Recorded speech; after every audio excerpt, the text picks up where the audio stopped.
seen a lot of saunas. Good ones, bad ones, and the ones that looked great on paper but felt terrible to actually sit in. And almost every time a sauna disappoints, it comes down to the same handful of things that got skipped or overlooked. I'm Anton, I'm a Finnish-born sauna expert, and I've helped thousands of people build saunas that actually look and feel great. And now, let's get into the video and see what the reasons are. This is the one I feel most strongly about, because it's the difference between a sauna that feels incredible and one that just gets hot. Heat in the sauna rises. The best heat, the softest steam, it all lives in the upper part of the room. That's where your body should be sitting at all times. The golden Finnish rule is simple. Your feet should be at or above the top of the heater stones. You probably heard that 1,000 times. If your feet are on the floor while your head is near the ceiling, your head cooks and your feet stay frozen cold. And that's not a good sauna, that's just an uncomfortable hot box. Before you commit to any design or buy any cabin, find out where the benches sit and what the distance is from the top bench to the ceiling. You want roughly around 40 to 47 inches there. Too much space above your head though, and all of that good heat is going to be running and escaping past you where you're not actually sitting.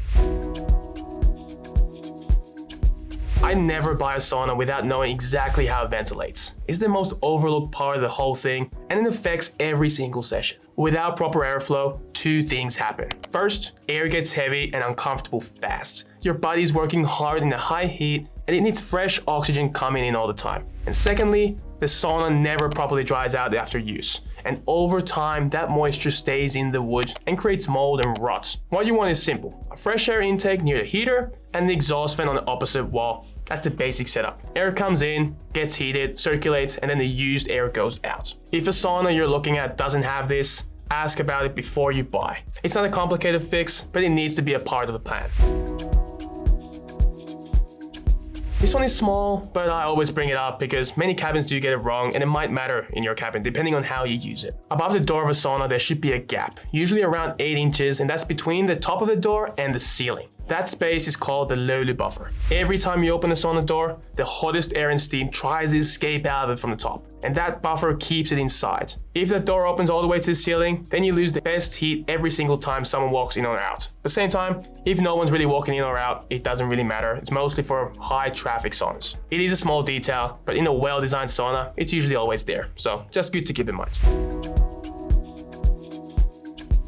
If you're building an indoor sauna inside your home, a basement, a spare room, the wall build really matters. Not just for the sauna itself, but for the rest of your house. A sauna produces a lot of heat and moisture. Without the right wall assembly, that moisture works its way into your walls and insulation. The correct build goes like this. First, you have the interior wood cladding. Then there's a little air gap there, and then after that, a vapor barrier on the warm side of the insulation. And then of course the insulation between the studs behind that. There is no drywall, there is no green board. Those materials don't belong in a sauna, and they can't handle that environment for long term because it does get really hot in there. If you have someone lined up to build a sauna for you and they can't describe the wall layers to you, make sure you get the answer before the work starts, because that will definitely matter if your house lasts or not. Most people think about kilowatts. Kilowatts matter. You need enough power to heat up the room, but the thing that actually determines what a good sauna feels is stone mass of the heater. A heater loaded with stones holds a lot of thermal energy, and when you throw water on those stones, you get a soft rolling wave of steam, and that's loaded. That's what Finnish sauna is built around, and you don't want to skip that experience. A small heater with just a few stones loses temperature fast when the water hits it. The steam is sharp and harsh, and sessions feel short because it just is not that comfortable sitting. Even though you can throw a little bit less water on those stones, it'll be okay, but you can't throw lots of it, otherwise you'll feel like a truck is hitting your face. So before I commit to any heater, I want to know the stone capacity, not just the kilowatts.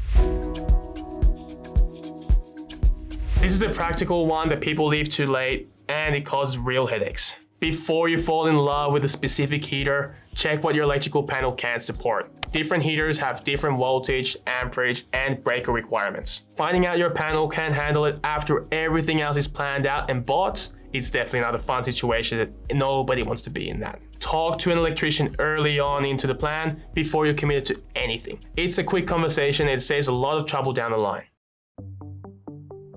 Get your benches high enough to sit in the heat, make sure that there's proper ventilation, check for that little loaded buffer above the door if you can. If it's indoors, make sure the walls are built right and know the stone mass of the heater, not just the kilowatts. And sort out any of your electrical problems before you buy a heater.